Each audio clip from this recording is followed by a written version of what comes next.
Hey everybody, welcome to Club and Country. Russ, Thaler, Calen, Carr here with you. We saw Jose Peckerman and Colombia get burnt by massive lineup changes on Saturday night, and Juan Carlos Osorio decides to make 9 to his starting 11 before Mexico's finale against Venezuela. They end up coming out with a draw and winning the group, but does Osorio's moves as a guy who played for him surprise you in any way? Was it only 9? It was 9. Really? I wonder if he probably tried to squeeze a couple more in. This is their third goalkeeper in 3 games even, so even the goalkeeper has been changing. No, this does not surprise me at all, Russ. Juan Carlos Osorio is a guy who loves to make changes, keep things fresh, competition for places. U.S. fans watching will probably recognize this sort of vernacular from Jurgen Klinsmann. A couple eye rolls. It's funny, he's gone in the other direction. But Osorio's a guy, he hasn't played the same starting lineup in any game for Mexico so far. And they haven't lost yet. They haven't lost either. You can't argue with the results. In my days playing with him, in the tournament format, especially MLS Cup playoffs, I played with him in 2007 with the Chicago Fire. He made changes every round.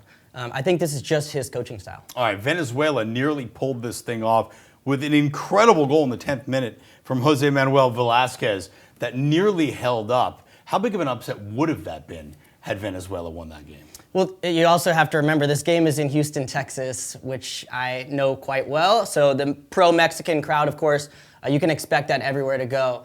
Venezuela stood tall today. Velasquez in particular, what a finish from a center back.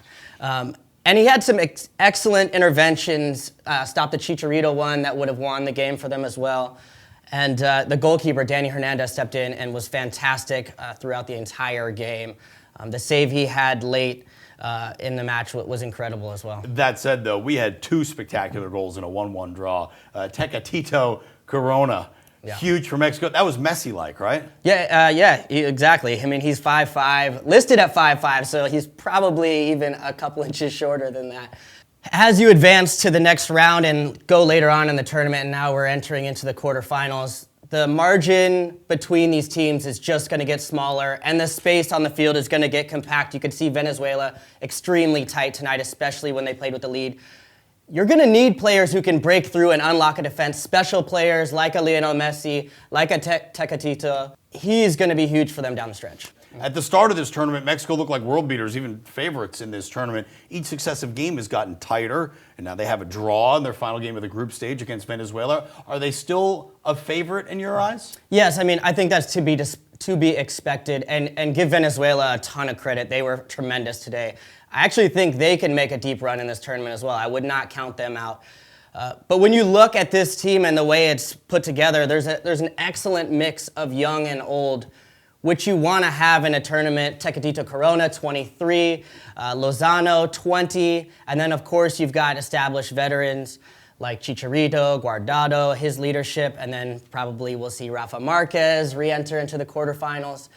This team, especially with pro-Mexican crowds, I think they've still got to be considered favorites along with Argentina. And we're still not sure who Mexico will face in the quarterfinals, but we do know that they're going to be on the opposite side of the bracket now than the United States. We do know that Mexico will play Saturday night in a quarterfinal matchup in Santa Clara. That'll do it for this edition of Club and Country. We'd love to know what you think about Mexico's chances going into the knockout rounds, and keep checking back here on MLSsoccer.com for the very latest on Copa America.